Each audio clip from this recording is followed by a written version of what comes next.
Bonjour à tous. Aujourd'hui, je vous propose un épisode en deux parties. Dans la première partie, je reviens avec Pierre-Étienne Schmitt sur la difficulté que l'on éprouve à penser l'avenir, en quoi l'annonce de la maladie est une sorte d'écroulement de l'espace et du temps.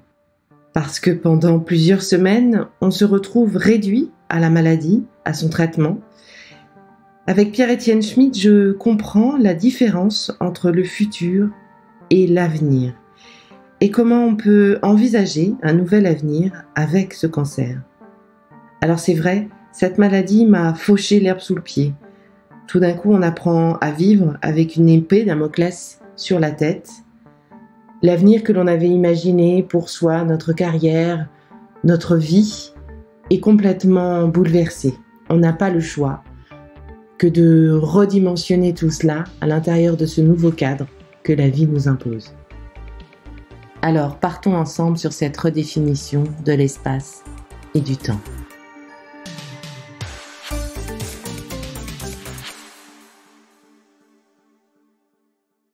Bonjour Pierre-Étienne.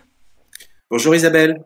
Tu parlais, toi, en première réaction de redéfinition du temps et de l'espace. Est-ce qu'on pourrait revenir là-dessus ensemble ?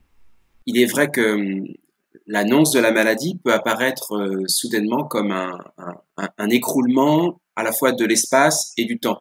Alors je reprends ton image, je dis voilà, on m'a fauché, tout à coup, les horizons, l'horizon du temps et de l'espace se clôt. Il n'y a plus d'horizon, il n'y a plus la possibilité d'ouvrir quelque chose de neuf, puisque d'une certaine manière, ton corps, plus exactement ton être corporel, est réduit à la maladie, à la maladie qu'on veut saisir, à la maladie qu'on veut traiter, d'une part, et le temps s'écroule sur le maintenant de la maladie, le maintenant de la souffrance. Donc d'une certaine manière, on n'est plus une ouverture sur le temps et l'espace, mais juste un point de souffrance, un point de maladie qu'il va falloir traiter, et une espèce de matière compacte, quoi. Le temps et l'espace est compacté dans ce maintenant de la maladie qui paraît d'abord et peut-être assez longuement indépassable, et il est compacté aussi sur la matière malade, la matière maladie, je dirais, plus exactement,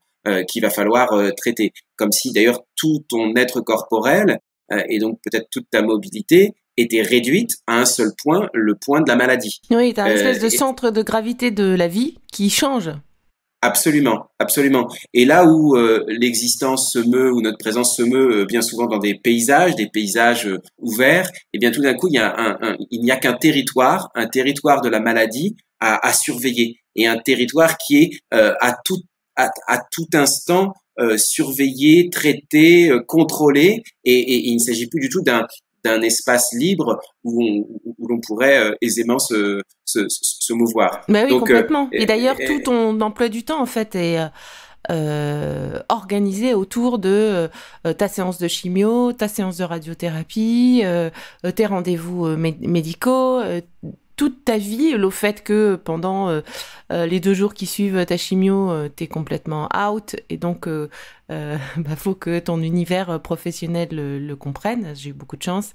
Ton univers familial prenne le relais. J'ai eu beaucoup de chance aussi. Mais voilà, tout se redéfinit autour de cette maladie qu'on gère. À proprement parler, il n'y a plus de temps et d'espace libre, dans la mesure où la totalité du quotidien est raisonnée par la maladie à traiter. Et toute la difficulté pour l'être malade que tu es, l'être malade que nous sommes, c'est d'avoir à retrouver un espace et un temps libre, sans quoi il n'y a plus de présence, sans quoi il n'y a plus d'existence.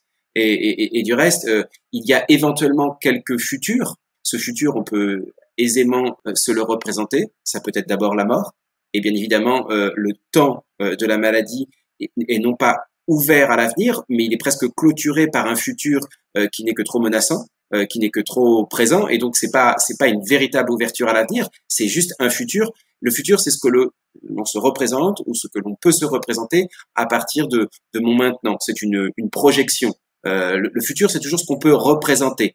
On peut allonger le temps à partir du présent. Voilà, le futur, ça relève de la représentation. L'avenir, L'avenir, c'est ce qui vient. L'avenir, c'est ce qui demeure imprévisible. Et toute la difficulté dans le temps qui est le tien, c'est de demeurer ouverte à autre chose qu'à un futur, et bien plus exactement à s'ouvrir à l'avenir. Et l'avenir semble disparaître sous des futurs, alors des futurs qui sont ceux de la mort biologique, ou des futurs qui sont ceux, bien sûr, de la rémission, de la guérison, Oui, dans mais tu vois, cas d'autres maladies. Ouais, il y a ça et il y a ce futur qui est quand t'es pas malade, tu vis, tu avances vers un futur donc qui se construit au fur et à mesure, finalement avec plus ou moins de légèreté en fonction de ta définition de vie, etc., etc. Pareil, sans jugement. Mais quand tu as ce type de cancer, comme moi aussi, triple négatif, mais sans doute quand tu as une grosse maladie également, ce futur, tu le vis plus du tout de la même façon. Tu as cette épée Damoclès sur la tête tout le temps.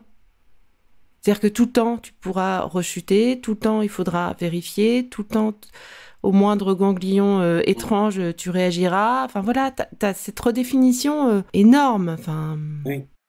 Dans l'expérience de l'être malade, tu sembles enfermé dans la clôture de la maladie actuelle. Comme si cette maladie, le cancer, captait ou capturait tout l'horizon temporel. Et raison pour laquelle on peut aisément se sentir prisonnier de la maladie. On est prisonnier de la maladie, voire au point tel que parfois je me confonds avec elle. Je deviens temporellement et aussi spatialement, je deviens ma maladie. Et du reste, tout le soin que l'on peut porter ou accorder à l'être malade, ça va consister à restructurer un moment d'expérience de soi et donc un travail qui doit permettre de reconfigurer un rapport au temps et à l'espace. Se sortir de cette capture, finalement, bah, ça passe autant par la gestion médicale pour guérir et mettre tout ce qu'il faut en place pour anéantir ces cellules. Mais effectivement, ça passe aussi par typiquement ces discussions qu'on peut avoir aujourd'hui où à un moment donné, on essaie moi, en tout cas, j'essaye de réfléchir à ce que je peux faire de cette maladie ou comment est-ce que je peux mieux vivre avec, mieux réorganiser les choses avec dans ma vie, quoi. Et je pense que c'est passé aussi par typiquement cette décision d'en faire quelque chose, voilà, pour pas que ça ne soit que du temps perdu. Enfin, c'est pas beau non plus perdu, mais voilà, que finalement ça puisse servir au maximum de monde. Et ça rejoint peut-être aussi beaucoup de cassisteurs se reconnaîtront là-dedans. On crée des projets autour de leur cancer. Alors, c'est peut-être une façon de reprendre, de transformer, une sorte de transformation vraiment forte de cette maladie en quelque chose de positif. On a la créatrice des frangines qui nous crée des franges super pour mieux vivre avec notre alopécie. On a des projets très, très différents de podcasts pour certains, comme Émilie Brunette, je crois, qui crée un podcast sur le triple négatif et qui partage aussi sa vie avec ce cancer, avec sa communauté. On essaie tous de transcender, je crois, cette maladie. Alors, est-ce que c'est ça aussi, on peut le mettre dans cette reconfiguration de notre espace-temps ? Absolument, absolument. Revenons sur l'image que l'on a pu prendre. Si on convient que la maladie, par sa force effective, tend à nous emprisonner, à nous capturer, eh bien, restons dans ce registre. Il s'agit alors de trouver le moyen de fracturer le temps et l'espace de la maladie, de le fracturer. Et pour le fracturer, il faut créer des brèches. Il faut créer des brèches, et c'est par les brèches que peut se libérer un nouveau rapport au temps et à l'espace. Ici, il faudrait presque entendre la manière dont, à la fois par les gestes, le récit, la redécouverte de soi, on peut recréer un rapport à son corps et à son nouveau corps, de renaître à son corps et renaître ainsi à l'espace qui nous entoure. Donc ça peut être une brèche. qui peut être tenté et qui l'est souvent tenté par le fait que voilà on réinvente un rapport à l'espace et un rapport à son propre corps. Tu parlais des nombreux projets que peuvent avoir tes amis. Bien évidemment, être en projet, c'est d'une certaine manière se laisser appeler par l'avenir. Être en projet, c'est pas simplement déployer quelques futurs. Et être pleinement lancé dans un projet, au-delà de tout ce qu'on pouvait attendre, c'est précisément saluer l'avenir, s'ouvrir à l'avenir, et non pas simplement en rester à un futur que l'on connaît trop bien.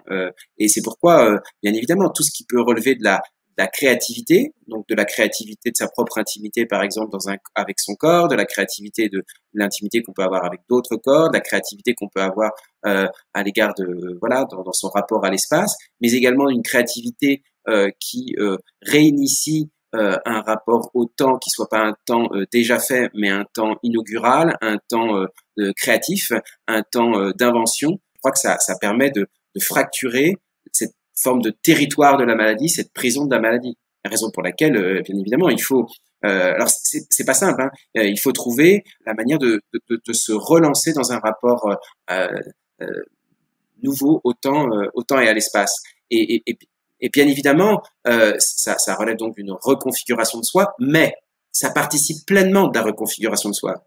Autrement dit, il n'y a pas d'abord la reconfiguration de soi qui permet de se relancer dans le temps et l'espace. C'est cette manière qu'on a par tout moyen, par tout bricolage, par tout amour, ces manières qu'on a de se relancer dans un véritable temps et un véritable espace qui participent pleinement de la reconfiguration de soi, c'est-à-dire de la reconfiguration de son rapport à soi et aux autres, et aussi à tous les autres que l'on rencontre dans nos nouveaux rapports à l'espace et dans nos nouveaux rapports au temps.